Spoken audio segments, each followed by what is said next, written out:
하나님께 영광의 박수 드리겠습니다. 귀한 찬양 감사합니다. 오늘은 사사기 강의 말씀 25번째 말씀입니다.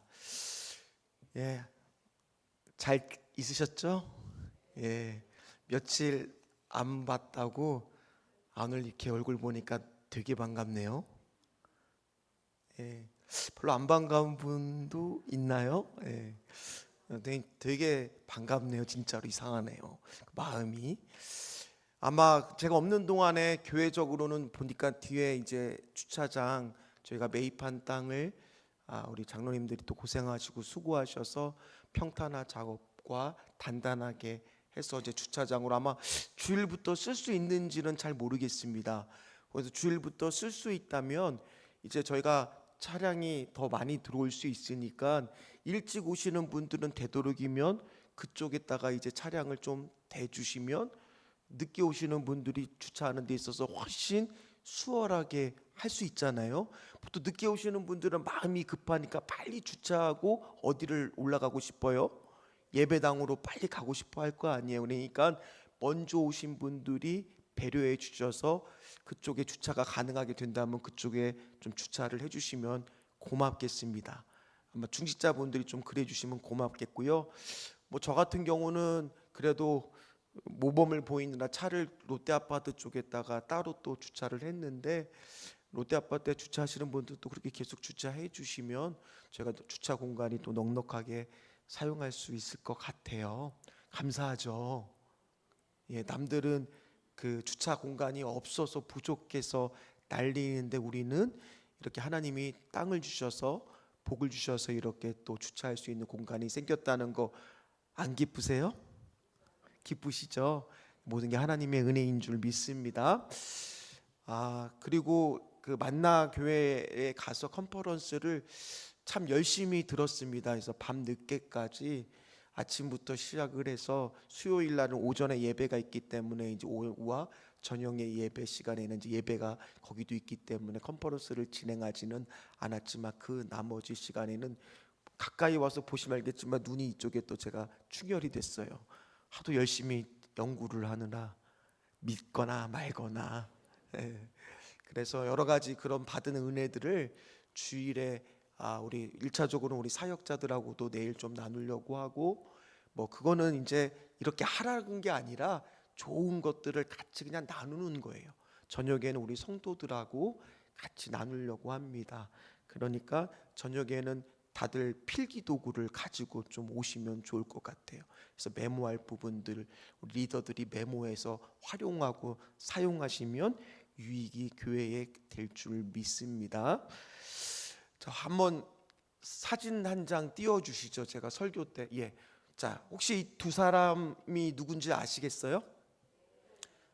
이쪽에 눈물을 닦고 있는 사람은 이성미 씨가 최근에 유튜브 채널을 하나 개설을 했습니다. 그래서 이제 자기가 아는 방송인들 중에서 이제 크리스찬들을 불러서 솔직하게 이제 간증을 하는 그런 유튜브 채널이에요. 옆에는 누군지 아시겠어요?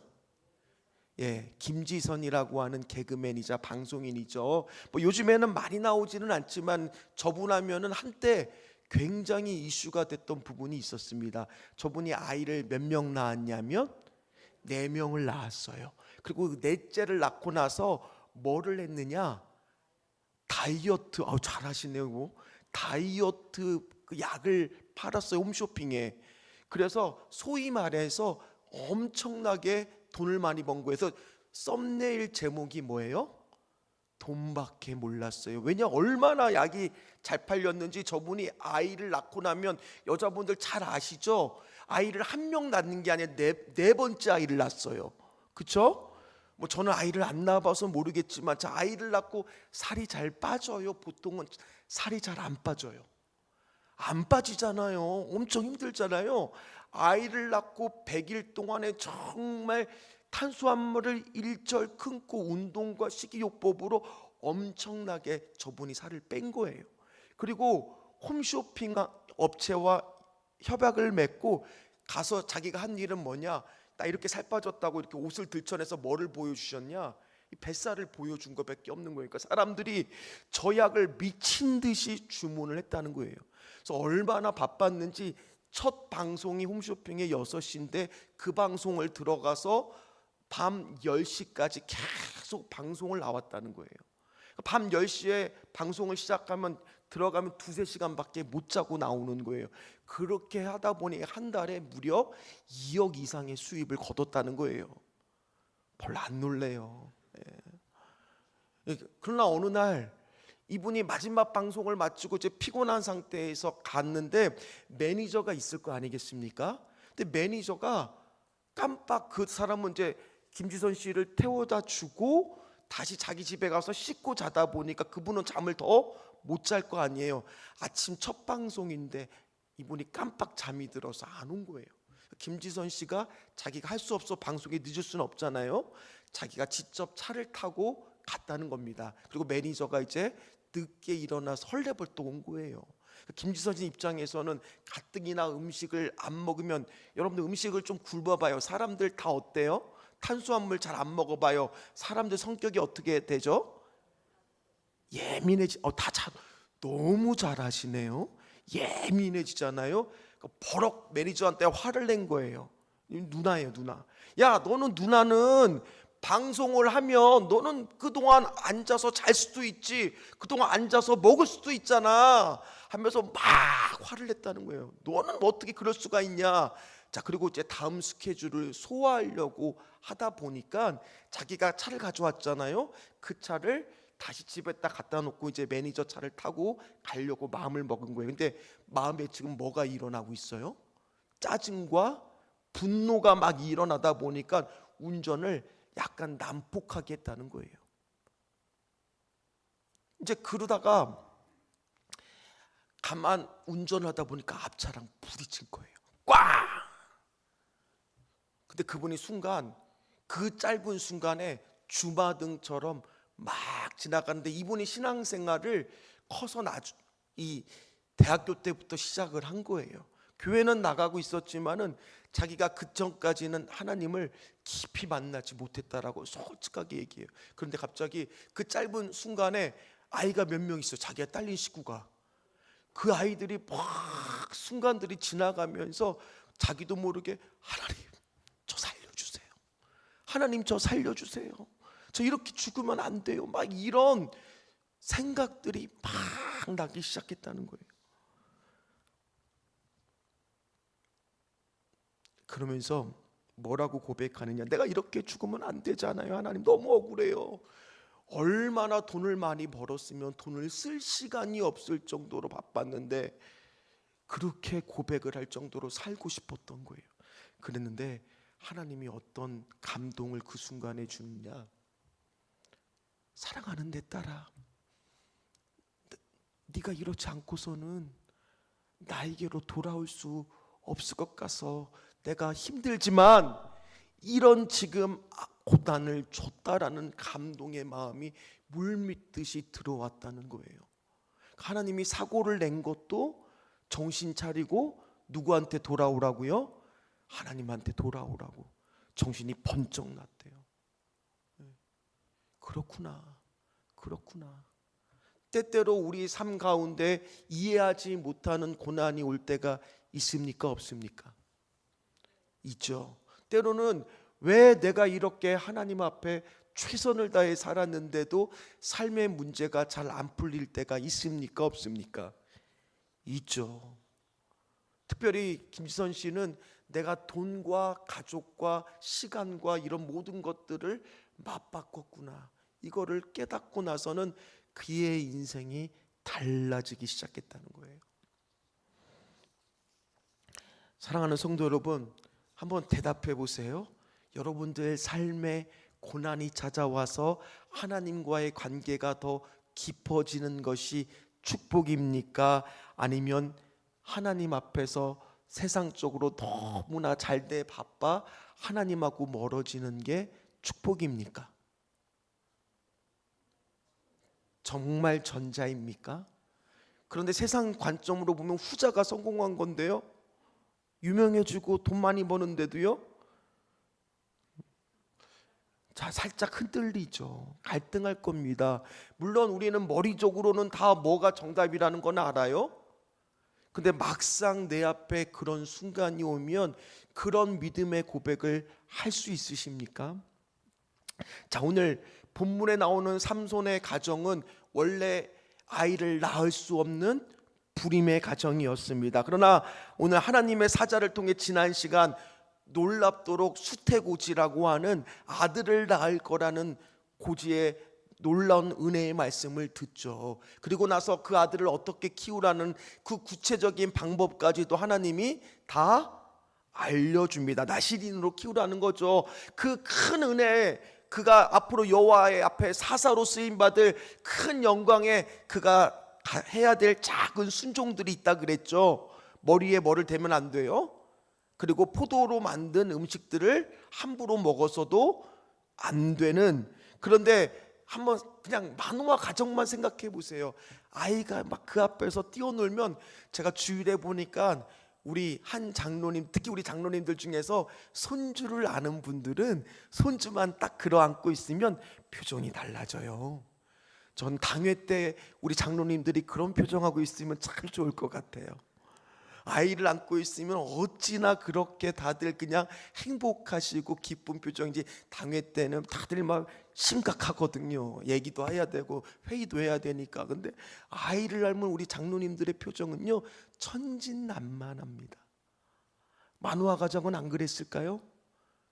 여러분, 불임의 가정에 아이가 생겼다는 것은 그 가정에 얼마나 큰 뭐입니까? 행복이지 않았겠습니까? 하나님이 주신 아이잖아요. 사랑으로 키웠을까요? 아니면 막 키웠을까요? 당연히 사랑으로 키웠겠죠. 이 아이가 장차 커서 사사가 될 건데 소홀히 키울 수가 있습니까? 자, 오늘 사사기 13장 24절 우리가 읽지 않은 본문이지만 오늘 성경에는 뭐라고 말하고 있습니까? 그 여인이 아들을 낳음에 그의 이름을 삼손, 이 뜻은 작은 태양입니다. 어찌나 빛나는 태양으로 자라기를 원했는지 그 아이가 자라매 여호와께서 그에게 뭐를 내리더라? 복을 주시더라. 저는 오늘 여러분들의 가정의 자녀들이 이 오늘 말씀처럼 복이 있으시기를 주의 이름으로 축복합니다.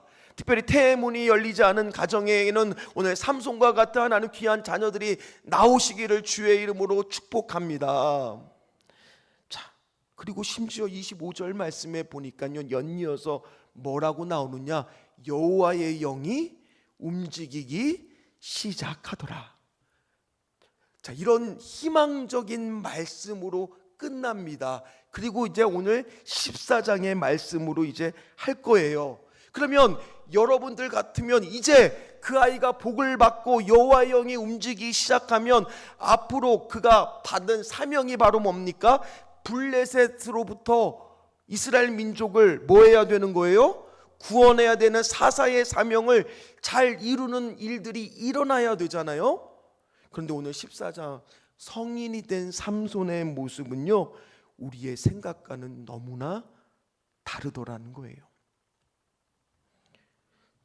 정신없이 컸던 그 아들, 정말 성심성의로 사랑으로 키웠어요. 여러분들 자녀들 아마 다 키웠을 때 여러분들처럼 안 키우려고, 조금이라도 더 잘해주려고, 여러분들 좋은 거 있으면 남편보다 누구 먹이려고 하셨어요? 자녀 먹이려고 안 하셨어요? 학원비 자녀가 달라고 하고, 교과서 사게 돈 달라고 하고, 참고서 달라고 돈 달라고 그러면 안 된다고 하셨습니까? 척척 다 주셨습니까? 근데 남편 용돈 달라 그러면 안 된다고 하신 적은 없으십니까? 근데 자녀가 달라 그러면 공부한다는데 주셨어요? 안 주셨어요? 없는 돈도 비상금을 끌어모아서 주시지 않았겠습니까? 좋은 학원 보내고 어떻게 하든지 공부시켜서 좋은 대학 보내려고 하시지 않으셨습니까? 그리고 좋은 혼처가 나타나면 좋은 곳으로 장가와 시집 보내려고 하셨을 것이고, 또 좋은 직장에 들어가기 위해서 엄청나게 기도도 하셨을 거예요. 얼마 전에 한 성도가요, 저하고 이제 2부 예배를 낮 예배 끝나고 한 10분 얘기를 했어요.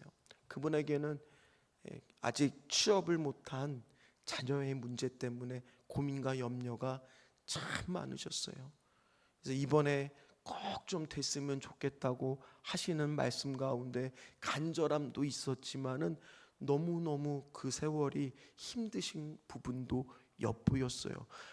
그러나 여러분들 안에서도 당연히 그런 마음들이 자녀를 키우면서 또는 여러분들의 부모가 여러분들을 키우면서 없으셨겠습니까? 최선을 다해서 키웠겠죠. 그런데 오늘 삼손의 모습을 한번 보십시오. 14장 1절과 2절을 같이 읽어보도록 합니다. 삼손이 딥나에 내려가서 거기서 블레셋 사람의 딸들 중에서 한 여자를 보고 올라와서 자기 부모에게 말하여 이르되 내가 딥나에서 블레셋 사람의 딸들 중에서 한 여자를 보았사오니 이제 그를 맞이하여 내 아내로 삼게 하소서 하매. 여러분들이 삼손의 부모예요. 지극정성 사랑으로 키웠어요. 어릴 때부터 너의 사명은 블레셋으로부터 이스라엘을 구원하는 사사라는 교육을 했을 겁니다. 그리고 마노아가 기도하는 것을 봤을 때는 그 가정은 늘 자녀를 놓고 뭐 했을까요? 기도하지 않았겠습니까? 그랬는데 커서 그 자녀가 성인이 됐는데 나오는 첫 사건이 바로 뭐예요? 2절에 보면 원어를 보면 이샤가 여자라는 뜻이거든요. 이샤로 시작해서 이샤로 끝나요. 여자로 시작해서 여자로 끝나요. 온통 지금 그의 인생에는 어떻게 돼버리고 말았습니까? 분명히 믿음으로 키웠는데, 분명히 신앙으로 키웠는데, 분명히 기도로 키웠는데도 불구하고 우리 자녀가 엇나갈 때도 있어요, 없어요? 있다라는 거예요. 여러분 사랑하는 성도 여러분, 남의 자녀들 중에서, 중직자 자녀들 중에서 혹시나 신앙생활을 잘 못할 수도 있는 거예요. 그걸 보고 아이고 자식 교육 어떻게 시켰기에 저렇게 키웠어 판단하지 마십시오. 여러분 오늘 믿음으로 키워도 사명을 받았어도 오늘 이런 결과가 나올 때가, 눈물 나는 결과가 나올 때가 있다는 거예요. 내 자녀가 그렇지 않다는 건 감사하게 생각하세요. 남의 자녀가 그런 것은 가슴 아파하면서 함께 기도해 주세요. 오늘 말씀을 보십시오. 자, 장소가 어디예요? 딥나라는 장소도 중요합니다. 이 딥나라고 하는 곳은요, 지금 어느 나라 땅이냐? 블레셋 땅이 아니에요. 어디 나라 땅이냐? 이스라엘의 땅이에요. 지금 이스라엘 땅 안에 누가 와서 살고 있는 겁니까? 블레셋 사람들이 와서 살고 있는 거예요. 자, 그러면 우리가 합리적으로 생각해 볼 수 있죠. 지금 이스라엘이 40년 동안 블레셋의 통치를 받았고 우리나라도 36년간 일제치하의 통치를 받았습니다. 일본인들이 우리나라에 와서 살았습니까? 안 살았습니까? 살다 보니까 나중에 어떤 일이 발생이 되느냐? 우리 안에 일본 문화가 들어온 경우가 많죠. 그죠? 그러다 보니 언어 같은 데도 영향 받습니까? 안 받았습니까? 받아요. 그래서 우리가 우리 안에 일본 말들의 잔재가 쓰이게 될 때가 있죠. 그것뿐만이 아닙니다. 문화동화 정책을 통해서 일본의 문화들이 우리나라에 들어오는 것처럼 지금 어떤 상태냐? 블레셋과 동화되다 보니까 자, 원래 사사기의 사이클은 어떤 것이 반드시 들어가느냐? 압제를 당하면 살려달라고 뭐 해야 되는 거예요? 하나님 앞에 회개하고 외쳐야 되는데 그런 모습이 오늘 성경에 뒤로 갈수록 생략되고 안 나온다는 거예요. 그 얘기는 뭡니까? 이 시대의 영적 상태가 회개하거나 살려달라고 외칠 정도의 믿음도 지금 없는 상태라는 거예요. 그런 상태에서 지금 블레셋 여인과 결혼하는 게 아무렇지도 않은 거예요. 그러다 보니까 한번 가만히 생각해 보세요. 우리가 20년 전 제가 어렸을 때만 해도요, 지나가다가 젊은 사람들이 담배를 피잖아요. 어른들이 따끔하게 얘기했습니까? 안 했습니까? 했어요. 근데 요즘에는 어떻습니까? 예전에는요, 아이들이 문신을 했거나 그러면요, 지나가다가 어른들이 다 말했지만 지금은 그거 갖고 뭐라 그러면은 이상한 사람 취급받죠. 시대가 그렇게 됐다라고 하면서, 여러분 남자들이 예전에 귀걸이를 했습니까? 안 했습니까? 잘 안 했어요. 근데 요즘에는 귀걸이 해도 그 이제 익숙하고 우리가 늘 보다 보니까 그게 이상하다는 생각을 잘 못할 수도 있는 시대가 된 거죠. 그처럼 문화라고 하는 게 되게 무섭습니다. 여러분 동성애가 몇십 년 전만 해도 우리나라에서 그런 단어조차도 나오기가 힘들었지만 지금은 계속 헌법 소원을 내요. 어떤 헌법 소원을 냅니까? 왜 내가 지금 부부로 인정받지 못해서 건강보험이나 이런 데서 불이익을 당하고 있느냐, 그러면서 헌법 소원을 내서 우리를 부부로 인정해 달라는 계속 그런 것들이 헌법 소원으로 올라옵니다. 그럼 시대가 지나면은 어쩌면 점점 더 사사시대, 그 특징이 바로 뭐냐? 여러분도 다 여러 번 얘기했지만 사사기 17장 6절 말씀처럼 어떤 시대를 살고 있냐, 우리도 자기 소견에 옳은 대로 행하는 시대에 살고 있는 거예요. 자, 오늘 삼손의 부모는 그런 일을 당했을 때 어떻게 말했을까요? 다 컸어요. 이제 힘으로나 뭐로나 삼손한테 됐을까요? 안 됐을까요? 다 큰 아들, 여러분 마음껏 뭐라고 얘기하면 말 들어요? 안 들어요? 3절 말씀 한번 읽어봅니다. 삼손의 반응을 보겠습니다. 삼손의 부모님은 당연히 반대했겠죠. 한번 읽어봅니다. 시작.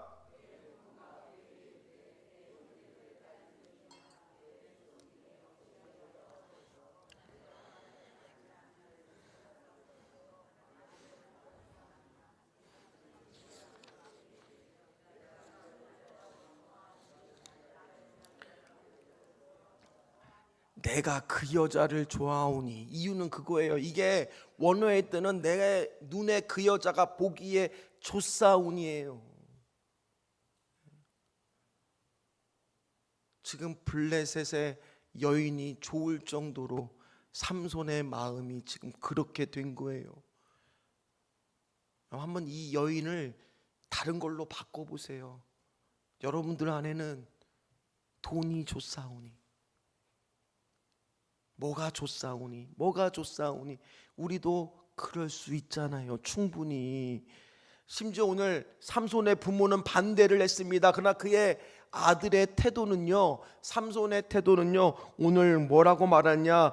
내가 그 여자를 위하여 좋사오니, 나를 위하여 그 여자를 데려오소서. 이게 아버지한테 뭐 하고 있는 거냐? 일종의 명령하듯이 말하고 있는 거예요. 고분고분하게 말 듣는 것이 아니라 마치 그냥, 아이 나는 그 여자가 좋아요. 그 여자 꼭 데리고 와야 돼요. 뭐 하고 있는 거예요? 떼쓰는 거예요. 보세요. 항상 우리도 눈에 보기에 좋은 것들에 여러분들도 휘둘리고 있지는 않습니까? 제가 이번에 분당에 가보니까요, 야, 전주에 한 3년 있다가 분당에 3년 만에 가보니까요, 눈이, 시골에서 왔어요. 저도 전 전주가 너무 좋은데 3년 만에 분당 가니까, 야, 내가 여기에서 사역을 했었나? 이런 생각이 들 정도로 사람도 많고 얼마나 높은 건물들도 많은지 눈이 그냥 어디에 둬야 될지 모르겠더라고요. 사랑하는 성도 여러분, 그러나 우리의 눈을 어디에 둬야 할까요? 여러분들이 한번 오늘 말씀을 가만히 생각해 보세요. 이게 가슴 아픈 현실이에요. 지금 어떻게 이렇게 삼손이 됐을까? 그런데 오늘 말씀을 이해하는 포인트가, 중요한 말씀이 하나 나와요. 그게 4절이에요. 오늘 이 4절 말씀 하나는 여러분들이 오늘 가슴에 품고 가셔야 됩니다. 자, 4절 말씀을 같이 한번 읽어보도록 합니다. 같이 읽겠습니다.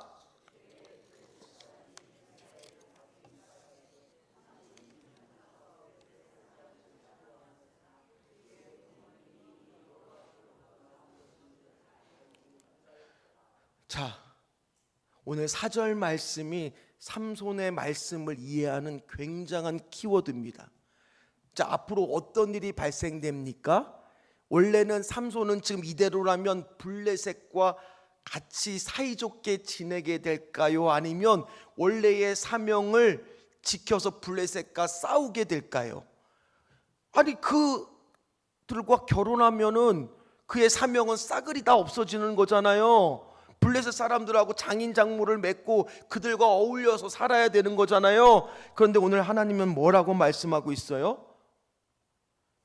그가 앞으로 결혼을 하겠지만 그거를 통하여 도리어 배신이 일어나고 블레셋과 적을 져서 그의 사명을 지키게끔 하나님께서 지금 물밑에서 일하고 있지만 그의 부모는 그거를 알았다는 거예요? 몰랐다는 거예요? 몰랐다는 거예요.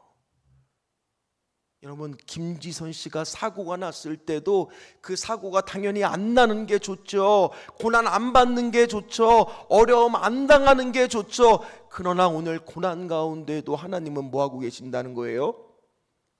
일하고 계신다는 거예요. 하나님의 열심이 있다는 거예요. 사랑하는 성도들을 한 분 한 분들을 복 주시고 구원하시기 위해 여호와의 영이 움직이다라는 것은 오늘 말씀이 사라지는 말씀이 아니라 13장의 끝에 있었던 말씀은 이런 식으로 하나님의 말씀이 이루어지고 있더라는 거예요. 저 오늘 말씀을 준비하면서 너무너무 감사도 나왔어요. 나도 자녀를 저도 키우고 있지만 우리도 다 지금 성인된 자녀도 있을 것이고 어린 자녀들도 있고 손주들도 있을 거지만 때때로 하나님이 우리의 어려움과 고난 가운데에서도 일하고 계시는구나. 우리 가정의 어려운 문제와 자녀의 아픈 문제를 가지고도 하나님은 일하고 계시는구나. 합력하여 선을 이루게 하시는구나. 도리어 그 고난을 통해서 하나님과 가깝게 자녀가 돌아올 수 있게끔 만들어 주시는구나. 하나님의 사명을 이루기 위해서 나의 약점까지도 하나님은 사용하시는 거구나. 오늘 삼손의 약점이 하나님에서 계속 사용될 겁니다. 오늘 여러분들도 마찬가지예요. 여러분들도 오늘 자녀들을 위해서 기도하셔야 될 줄 믿습니다. 또는 나의 가족들을 위하여 기도해 주셔야 될 줄 믿습니다. 감당할 수 있는 고난이라면 차라리 그 고난을 통해서 우리 자녀가 하나님을 깊이 만날 수만 있다라면 차라리 그 고난도 하나님 은혜입니다. 하나님의 축복입니다. 그렇게 받아들일 수 있는 믿음이 있으시기를 주의 이름으로 축복합니다. 지금 자녀들이요 너무 잘 나가시는 분들 이 가운데 있을 거예요. 너무 바쁘고 얼굴 보기도 힘들고 전화해 갖고 교회는 갔냐? 신앙생활은 하냐? 아니요. 너무 바빠서 못 가요. 요즘에 교회 안 간 지 꽤 됐어요. 이런 응답을 받는 분들, 속상한 분들도 있을 거예요. 사랑하는 성도 여러분, 그러나 그것도 하나님께서 오늘 기도하셔야 돼요. 때때로 감당할 수 있는 어려움을 통하여 주님께 돌아오는 것이 은혜인 줄 믿습니다. 용감하게 그렇게 우리가 기도할 수 있어야 돼요. 이제 좀 있으면요 여름 수련회가 있습니다. 다음 세대예요. 오늘부터도 또 계속 기도하겠지만은 이 지역마다 가장 힘든 게 바로 뭐냐면 이 다음 세대는요 신앙 짓기가 뭐 할 때 제일 힘들까요? 학원 때문에, 공부 때문에. 사랑하는 성도 여러분, 그 자녀들 꼭 수련회에 다 갈 수 있도록 우리 기도해야 될 줄 믿습니다. 학원의 문제, 공부의 문제 중요합니다. 그러나 그래놓고 신앙을 잊는 것보다 차라리 한 단계 낮은 대학을 가더라도 한 단계 낮은 곳으로 가더라도 신앙을 지킬 수 있는 곳으로 가는 것이 은혜인 줄 믿습니다. 그런 선택을 용감하게 할 수 있는 거. 제가 이번에 만나교회 가니까요 거기에는요 B, C, D를 딱 이야기하더라고요. 마지막으로 이걸로 마치겠습니다. B가 뭐냐 하면 B와 D 사이에 C가 있다. B가 뭐겠어요? birth라 그래서 탄생과 D가 death, 죽음 앞에 가운데 C. 일반적으로 저는 답을 했죠. 속으로 choice라고, 선택이라고. 근데 거기서 그 틀을 깨더라고. 아닙니다. 처치가 있어야 됩니다. 교회가 있어야 됩니다. 교회가 있어야 될 줄 믿습니다. 신앙이 있어야 될 줄 믿습니다. 오늘 자녀들의 신앙을 위해서 특별히 더 뜨겁게 기도하시는 저와 여러분들 되시기를 간절히 소망합니다. 저 뒤에 비전센터 아무리 화려하게 지워도 다음 세대가 없으면 저게 무슨 소용이 있겠습니까? 저기를 채울 아이들이 있어야죠. 그렇게 기도하기를 간절히 소망합니다.